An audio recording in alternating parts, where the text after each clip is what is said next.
बादशाह की पहेलियां। बादशाह अकबर को पहेली सुनाने और सुनने का काफी शौक था। कहने का मतलब यह कि पक्के पहेलीबाज थे।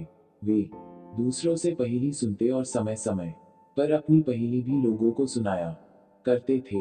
एक दिन अकबर ने बीरबल को एक नई पहेली सुनाई। ऊपर ढक्कन, नीचे ढक्कन, मध्य मध्य खरबूजा, मौत छुरी से काटे आपहिन अर्थ तासु नाहिन दूजा।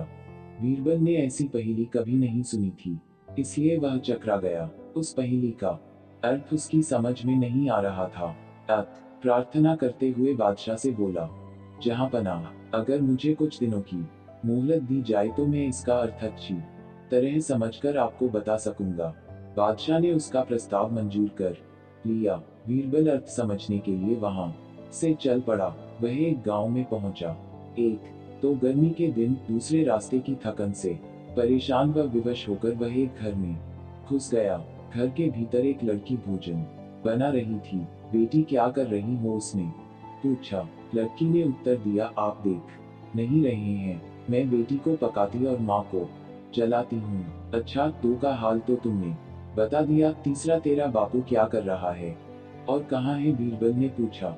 वह मिट्टी में मिट्टी मिला रहे हैं, लड़की ने जवाब दिया। इस जवाब को सुनकर बीरबल ने फिर पूछा, तेरी माँ क्या कर रही है? एक को दो कर रही है, लड़की ने कहा। बीरबल को लड़की से ऐसी आशा नहीं थी, परंतु वह ऐसी पंडित निकली कि उसके उत्तर से वह एकदम आश्चर्यचकित रह गया। इसी बीच उसके माता पिता भी आ पहुंचे।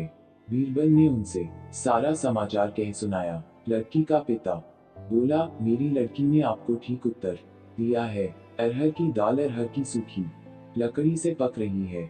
मैं अपनी बिरादरी का एक मुर्दा जलाने गया था और मेरी पत्नी पड़ोस में मसूर की दाल दल रही थी। बीरबल लड़की की पहेली भरी बातों से बड़ा खुश हुआ। उसने सोचा, शायद यहाँ बादशाह की पहेली का भेद खुल जाए। इसलिए लड़की के पिता से उपरोक्त पहेली का अर्थ पूछा। यह तो बड़ी ही सरल पहेली है, इसका अर्थ मैं आपको बतलाता हूँ।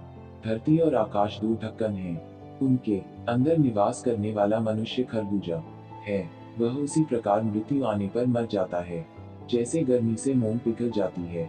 उस किसान ने कहा। बीरबल उसकी ऐसी बुद्धिमानी देखकर बड़ा प्रसन्न हुआ और उसे पुरस्कार देकर दिल्ली के लिए प्रस्थान किया। वहां पहुंचकर बीरबल ने सभी के सामने बादशाह की पहेली का अर्थ बताया। बादशाह ने प्रसन्न होकर बीरबल को ढेर सारे इनाम दिए।